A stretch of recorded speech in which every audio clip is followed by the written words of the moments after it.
সবাইকে, তোমরা সবাই কেমন আছো? আশা করি খুব খুব ভালো আছো। আমিও এখন বেশ ভালো আছি।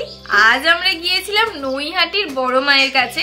যেহেতু সকালবেলা বেরিয়েছি, অনেক সকালে বেরিয়েছি আমরা, তাই তখন প্রচুর দেরিও হয়ে গিয়েছিল।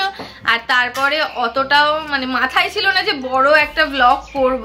তবে হুট করে ভাবলাম যে সারাদিন কি কি হয়েছে সেটা তোমাদের সাথে শেয়ার করাটা উচিত। আর অনেক ইনফরমেশনও আমি দিয়েছি যে কোথায় কিভাবে যেতে হয়। তো পুরো ব্লগটা দেখতে থাকো, বেশি বকবক না করে শুরু করা যাক।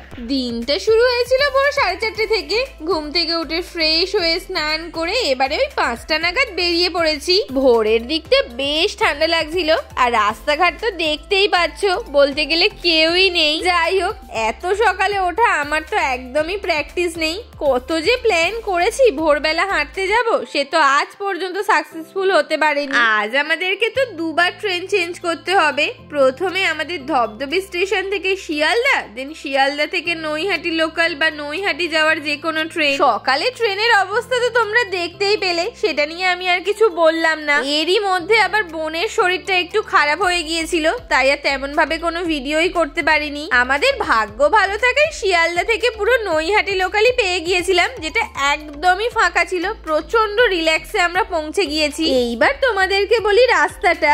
আমরা উঠেছিলাম শিয়ালদা দিকের লেডিসে। সেইখান থেকে একটু এগিয়ে এসে দেখতে পেয়ে যাবে ওভারব্রিজ। তারই পাশের ওই গলিটা থেকে বেরোলে দেখতে পেয়ে যাবে মেন রোড। সেখানেই অনেক রিক্সা দাঁড়িয়ে থাকে, যারা তোমাকে একদম মন্দিরের সামনে নামিয়ে দেবে। পার পার্সন 10 টাকা। তবে আমি বলবো হেঁটেই চলে যেও, একদম কাছাকাছি।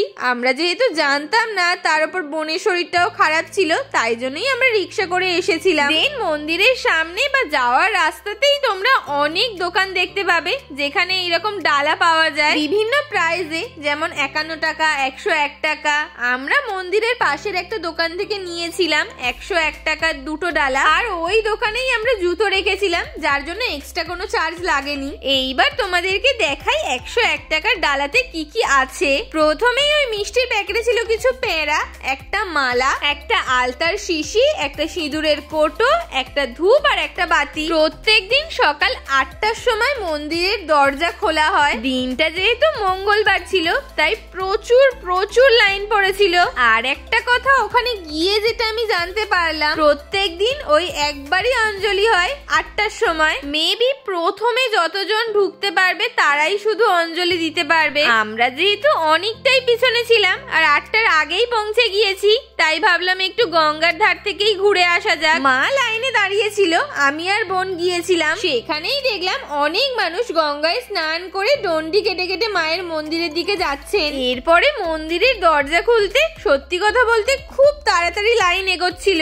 আমরা অনেকটা তাড়াতাড়ি মন্দিরের কাছে পৌঁছে গিয়েছিলাম। এখানে তোমাদেরকে বলে রাখি, মন্দিরের ভিতরে ফটো তোলা, ভিডিও তোলা এগুলো অ্যালাউড আছে, তবে দূর থেকে। মানে তোমরা মন্দিরের ভিতরে ঢোকার পরে দুবার ব্যারিকেড পাবে। সেই 2বার ব্যারিকেডের মধ্যে প্রথমবারে তোমরা যা ফটো তোলা, ভিডিও তোলা তুলে নিতে পারো। একদম সামনে গিয়ে ফটো তুললে, ভিডিও তুললে তো প্রচন্ড প্রবলেম হয়, তাই ওইগুলো অ্যালাউড নেই। আর সত্যি কথা বলতে গেলে সামনে থেকে মায়ের মুখটা দেখার পরে হয়তো তুমি ভুলেই যাবে সব কথা। আমাদের তো বেশ ভালোভাবেই পুজো দেওয়া কমপ্লিট হয়ে গিয়েছে। মন্দিরের ভিতরে কোথাও ধূপবাতি জ্বালানোর জায়গা নেই, ওখানে আলাদা আলাদা বক্স দেওয়া আছে, সেখানে ধূপ বাতি, সিঁদুর, আলতা তোমরা দিয়ে আসতে পারো। পুজো দেওয়ার পরে আমরা চলে এসেছিলাম একটু গঙ্গার ঘাটে। এখান থেকে মা অল্প করে গঙ্গার জলও নিয়ে নিল। এরপরে আমরা কিনেছিলাম কিছু মায়ের পিকচার সবাইকে দেওয়ার জন্য। সকাল থেকে এখনো পর্যন্ত তো কিছু খাওয়া হয়নি, তাই চলে এসেছিলাম একটা কচুরির দোকানে। আমি এই দোকানটা সামনে থেকে দেখাতে একদমই ভুলে গিয়েছি,